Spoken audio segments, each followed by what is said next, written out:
We're looking at a massive shift in the l'enseignement Azure landscape. It's no longer about just moving virtual machines to the cloud. Azure has effectively become the operating system for the entire AI economy, forcing cloud architects to move from being manual builders to strategic orchestrators of intelligence. Exactly. And the aha moment here is that while Copilot can now spit out your Terraform configurations instantly, it can't make the tough calls on whether a hub and spoke topology is better for your specific legal compliance than a virtual WAN mesh. So, the human is now the validator rather than the creator?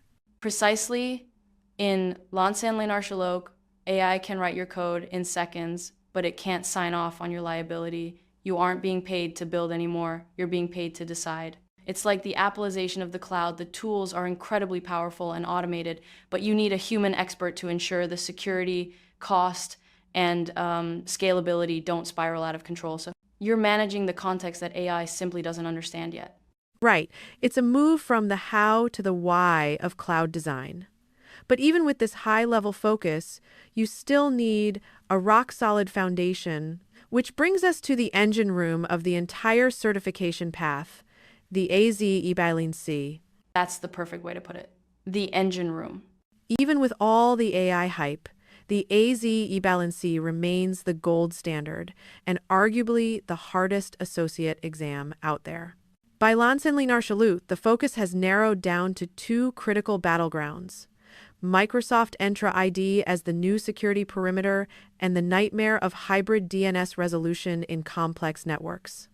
It's brutal because the margin for error has vanished. One small mistake in a private link or a guest user permission, and you've opened a backdoor to your entire data estate. We're not just talking about creating users anymore. I noticed the report mentions hybrid DNS as a common failure point. Why is that so significant now? Because we're living in a hybrid world. Very few companies are BFG Bay in the cloud.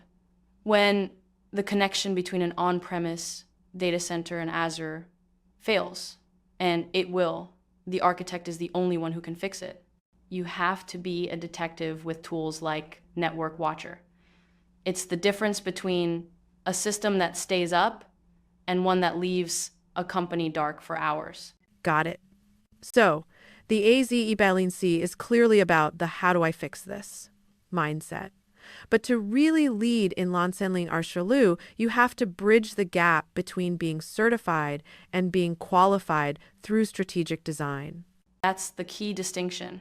To wrap this up, the path to becoming an Azure expert in l'enseignement Archilog requires a shift in mindset. You have to move from the AZ-104 fix-it mentality to the AZ-104 design-it strategy, where manual deployments are viewed as technical debt and mastering high-availability SLAs is the baseline. Spot on. If you're still manually clicking through the portal to deploy resources, you're essentially creating a mess for someone else to clean up later. In l'enseignement Archilog, everything has to be templated and automated. Manual deployment is the new technical debt. It really comes down to being a leader in the cloud era rather than just a passenger.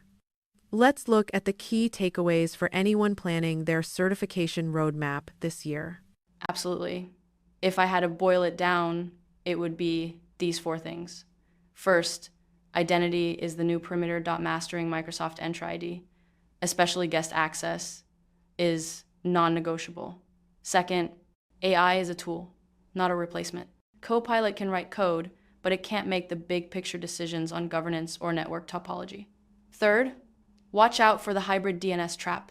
It's the #1 failure point, so knowing your way around tools like Network Watcher is a must. And finally, automation is mandatory. If you're still deploying things by hand in the portal, you're not qualified. You're just creating legacy problems.